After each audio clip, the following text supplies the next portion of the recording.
Hey there, Pastor James, welcoming you to day 8 of our Advent devotional. There are 2 occasions in a person's life when they are due to receive recognition and honor.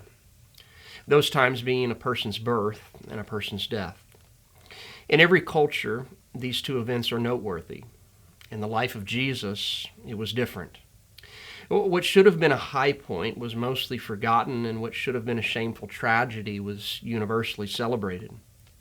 Several hundred years before Jesus was born, the Jewish prophet Isaiah wrote these words. He had no appearance that we should be attracted to him.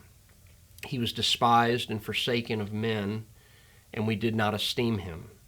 Yet we did esteem him stricken, smitten of God, and afflicted. Isaiah 53, 2-4.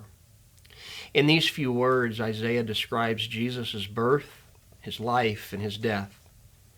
No appearance that we should be attracted.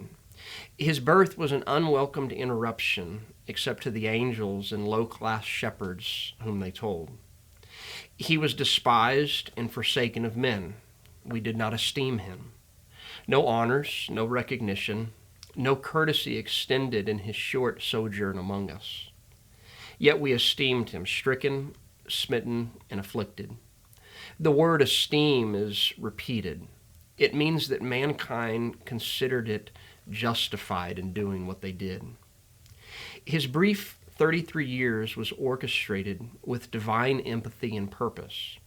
Like a new harmony played on an old guitar, the instrument was common, yet the tenor and the tone had not been heard since the garden.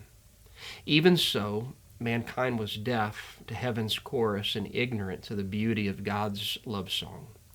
So his life began in obscurity, ended in infamy, yet resulted in God's ultimate glory.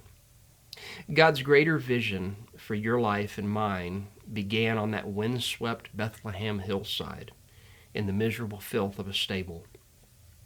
He wasn't trying to be the worst, by the way, just the least. The story began in a broken-down sheep shed, separated from the humanity that needed everything that he came to give.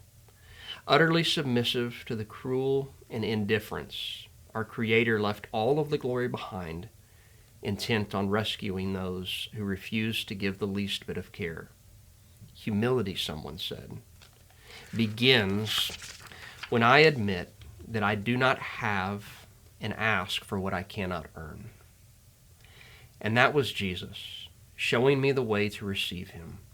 Jesus demonstrated by his birth that he was the Creator God who came to show the way to prideful mankind. Mind you, nothing much has changed. Pastor Dick Foth eloquently said, he left his place to come to my place, to take my place, and to take me back to his place. To celebrate the season seems awkward and obscene after writing this. Maybe that feeling is a seed's worth of what the Father must have felt to send his beloved Son on the mission to save mankind. I don't really know, but this I do know. This season is a time to worship the one who was not welcomed when he first came. There is a hymn whose true author is unknown and the original title is not recognizable, yet the words of the refrain are certainly known by all. It is the song Adis Fidelis. At each of the 8 verses end where I must now begin. O come, let us adore him. O come, let us adore him. O come, let us adore him, Christ the King. He left his place to come to my place. The mountain was impossible for us to climb, and so he came to me. And that is the story of Christmas. To you and you alone, Jesus, I give my worship. And today, that is what we come to celebrate.